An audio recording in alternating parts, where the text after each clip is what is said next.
Good morning everyone.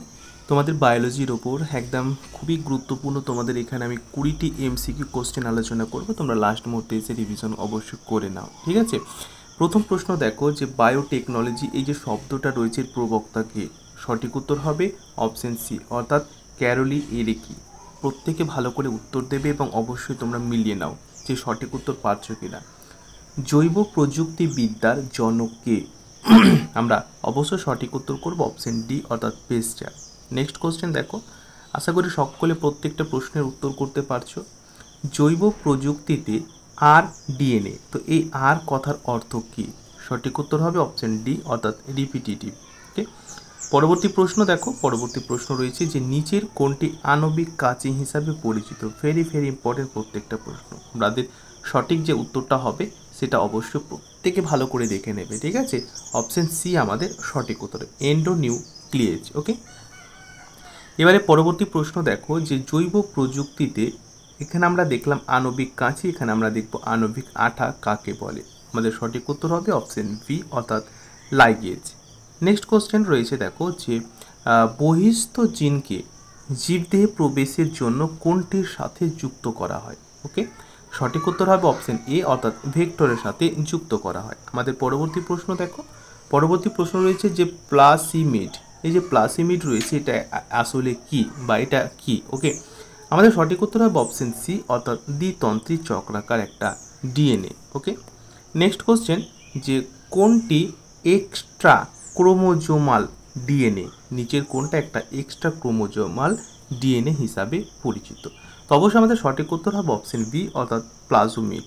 ওকে, next question, আমাদের পরবর্তী প্রশ্ন রয়েছে যে বড় দৈর্ঘ্যের নিউক্লিক অ্যাসিডকে ছোট খণ্ডকে পরিণত করতে কোন উৎসেচকটি নিচের ব্যবহৃত হয়? প্রত্যেকটা কিন্তু তোমাদের অবশ্যই ভেরি ভেরি ইম্পর্টেন্ট। ওকে, আমাদের সঠিক উত্তর হবে অবশ্যই অপশন বি অর্থাৎ এন্ডোনিউক্লিয়েজ। ওকে, নেক্সট কোশ্চেন রয়েছে যে ভালো করে দেখো, প্রত্যেকটা কিন্তু তোমাদের ক্ষেত্রে অবশ্যই ভেরি ভেরি ইম্পর্টেন্ট কোশ্চেন। ওকে, এখানে বলা হচ্ছে যে এডিবল, এই যে এডিবল ভ্যাকসিন এটা আসলে কি? তো অবশ্যই আমাদের এখানে সঠিক যে উত্তরটা হবে সেটা হচ্ছে অবশ্যই অপশন সি অর্থাৎ এখানে অপশন সি সঠিক উত্তর অর্থাৎ ট্রান্সজেনিক উদ্ভিদের খাদ্যযোগ্য একটা অংশ। নিচের প্রশ্ন রয়েছে দেখো আর একটা যে নিচের কোনটি 3G ভ্যাকসিন হিসাবে পরিচিত? Very very important, very very important, তোমরা স্টার মার্ক দিয়ে রাখো যে 3G ভ্যাকসিন নিচের কোনটা? তোমাদের কিছুক্ষণ সময় দেওয়া হচ্ছে, অবশ্যই তোমরা চেষ্টা করবে সময়ের মধ্যে সঠিক উত্তর করার। ওকে, হয়ে গেছে, ভালো করে দেখো নিচের কোনটি একটা 3G ভ্যাকসিন হিসাবে পরিচিত? আমাদের এখানে সঠিক যে উত্তরটা হবে সেটা হচ্ছে অপশন ভি। হয়ে গেছে তোমাদের নিশ্চয়, ঠিক আছে?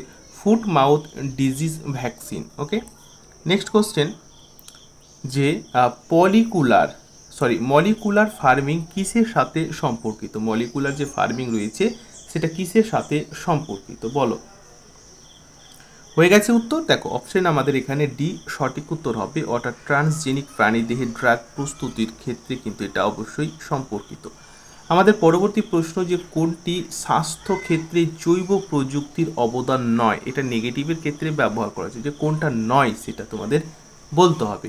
তো অবশ্যই আমরা এখানে যে সঠিক উত্তরটা করব সেটা হচ্ছে অপশন ডি অর্থাৎ অ্যান্টিজেন আমাদের সঠিক উত্তর হবে। আমাদের পরবর্তী প্রশ্ন যে জৈব প্রযুক্তির প্রয়োগে উৎপাদিত কৃত্রিম মানব হরমোনগুলি হলো কোনটি? মানব হরমোনগুলো কোনটি সেটা তোমাদের বলতে হবে। তো অবশ্যই আমাদের এখানে যে সঠিক অ্যান্সারটা হবে সেটা হচ্ছে অপশন ডি অর্থাৎ কৃত্রিম মানব হরমোন রয়েছে সেটা হচ্ছে ইনসুলিন, GH, FSH, এই তিনটি হচ্ছে আমাদের কি জৈব প্রয়োগে উৎপাদিত কৃত্রিম মানব হরমোন। ওকে, নেক্সট কোশ্চেন দেখো, প্রত্যেকটা কিন্তু বিগত বছরের প্রশ্ন, একদম মোস্ট ইম্পর্টেন্ট তোমাদের বায়োলজির ক্ষেত্রে। ওকে, প্যাথোজেনিক যে ব্যাকটেরিয়া সেটা সংশ্লেষ করে কে? বলো, প্যাথোজেনিক ব্যাকটেরিয়া সংশ্লেষ করে কে বা সংশ্লেষ করে কি? ওকে, তো আমরা অবশ্যই এখানে সঠিক উত্তর কি করব প্রত্যেকটা কিন্তু ভালো করে দেখে রাখবে, কারণ প্রত্যেকটা তোমাদের ক্ষেত্রে কিন্তু ভেরি ভেরি ইম্পর্টেন্ট প্রশ্ন, আর এই প্রশ্নগুলো কিন্তু পরীক্ষার ক্ষেত্রে থাকবে। তাই তোমাদেরকে আমি আবারও রিকোয়েস্ট করব প্রত্যেকটা প্রশ্ন ভালো করে দেখে নাও।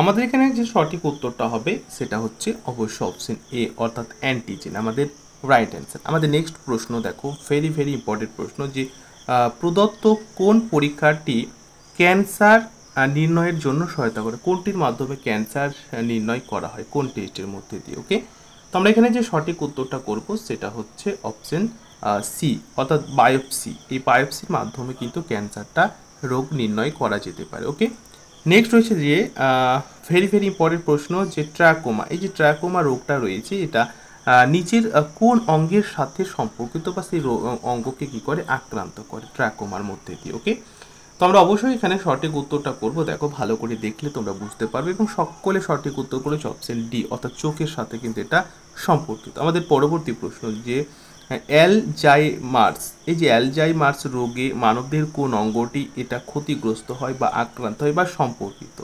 তো আমাদের এখানে সঠিক উত্তর হবে, প্রত্যেকটা কিন্তু আমাদের ক্ষেত্রে ভেরি ভেরি ইম্পর্টেন্ট প্রশ্ন। আমাদের সঠিক উত্তর হবে এটা অবশ্যই অপশন ডি, অর্থাৎ মস্তিষ্ক। আমাদের পরবর্তী প্রশ্ন এখানে রয়েছে যে থ্যালাসেমিয়া। এই যে থ্যালাসেমিয়া, যেটির উদাহরণ কি? অর্থাৎ থ্যালাসেমিয়া নিচের কোনটির একটা উদাহরণ? আমরা এখানে অবশ্যই সঠিক যে অ্যান্সারটা করব সেটা হচ্ছে অপশন ডি, অর্থাৎ ফ্রেম শিফট মিউটেশন আমাদের সঠিক উত্তর হবে। আমাদের পরবর্তী প্রশ্ন রয়েছে যে রিউম্যাটিক হার্ট ডিজিজ এর চিকিৎসায় ব্যবহৃত হয় কি? বলো। রিউমেটিক হার্ট ডিজিজের জন্য চিকিৎসার জন্য ব্যবহৃত হয় কোনটা? আমরা এখানে সঠিক উত্তর এবং ভেরি ভেরি ইম্পর্টেন্ট যে প্রশ্নের সঠিক উত্তর করব সেটা হচ্ছে অ্যাসপিরিস, আমাদের অপশন এ সঠিক উত্তর। ঠিক আছে, এই গেল তোমাদের 20। আমি আশা করব যে বায়োলজির ক্ষেত্রে 20 কোশ্চেনের মধ্যে লাস্ট মুহূর্তে এসে 20টাই তুমি সঠিক উত্তর করতে পেরেছো। যদি না পারো তাহলে আরও স্ট্রং প্রিপারেশন নিতে হবে, কারণ সময় তোমাদের আর বেশি নেই।